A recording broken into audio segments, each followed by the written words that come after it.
unahin na natin itong NCAP, No Contact Apprehension Program. What do you think about yung unang-una, yung program na yan, yung implementation na yan? Anong mali, anong tama? In principle, it's a good idea. In principle lang, no? The idea of removing the human element there to be able to handle the apprehensions removes the layer of corruption. So in that regard, I can see why they're doing it. And syempre naman, ang daming pasaway. But the video you're showing now is a video that I shared on Facebook that got quite a lot of, a lot of comments, because as you can see, the SUV turning was given a violation, pero paano naman? May bike lane dyan na it's not really a proper bike lane. They've got a barrier there. Where is this car going to go? So it was apprehended for turning from the wrong lane, but if it was in the correct lane, it would hit the barrier.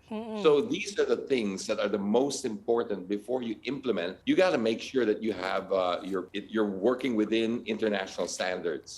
Yan ang problema natin is we like to cherry pick yung mga solutions ng first world countries, but we don't want to do the first world groundwork. So we do these things where we put a bike lane para makasabi lang na may bike lane, but that's not an international standard bike lane. Ano ba yung international standard? Just give us an idea. Well, you need to have it segregated properly if you're going to develop it as a proper form of transportation. So that has to be segregated not by a barrier, but by an actual sidewalk of some sort. Now, they do have some lanes, let's say New York City and London, where you can't segregate it anymore because it's congested. But it's clearly marked and it's wide enough. And the whole point is you need to develop a system. You cannot just tingi-tingi lang put the bike lanes. You have to think of the entire system, because if you're, for example, may bike lane dun sa SLEX, but it just ends all of a sudden. It doesn't continue. Biglang naputol. Naputol yan. So Putol-putol. you're only as strong as your weakest link. If you can't finish your journey, at some point you are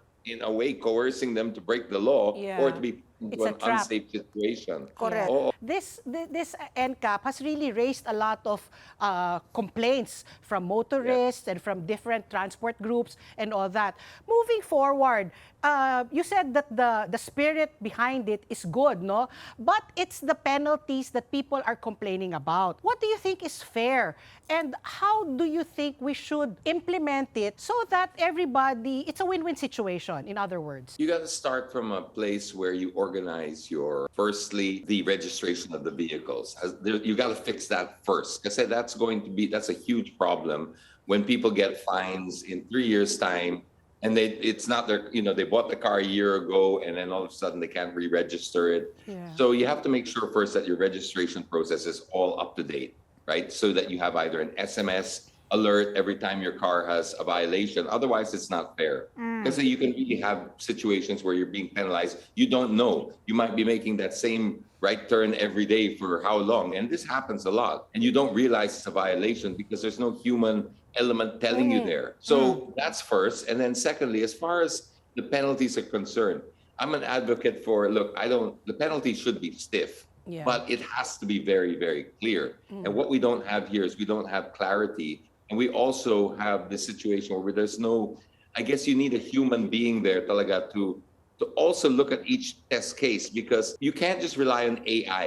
You can't rely on the computer, because I'll give you several examples. There are many examples where the enforcer will coax you to come through the red light or to, diba, ang daming ganon, or to counter flow. Kasi they're reading a situation on the ground at that time. But the AI or camera will only pick up black and white. Hey, he went across the red light, that's it. Now, how do you argue that in 1 or 2 or 3 months' time? Correct. When you won't even remember anymore.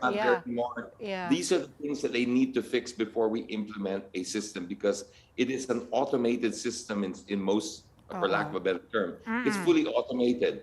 If you don't have all these bases covered, you're going to lead to these situations where it's highly unfair. And then later, you feel like you're arguing with a bot. And we all know how it feels to be trapped in the matrix of automation, like when we call our telco companies and you have a problem and please dial 1, please dial 7, please dial 9, please wait on the line. You feel like you're just getting more and more frustrated because there's nobody understanding you. And this is just, it's too much too soon. I agree with the principle and the spirit of it, but it's just so hilaw that people are going to end up being frustrated. You're not going to achieve your goal of road safety and discipline.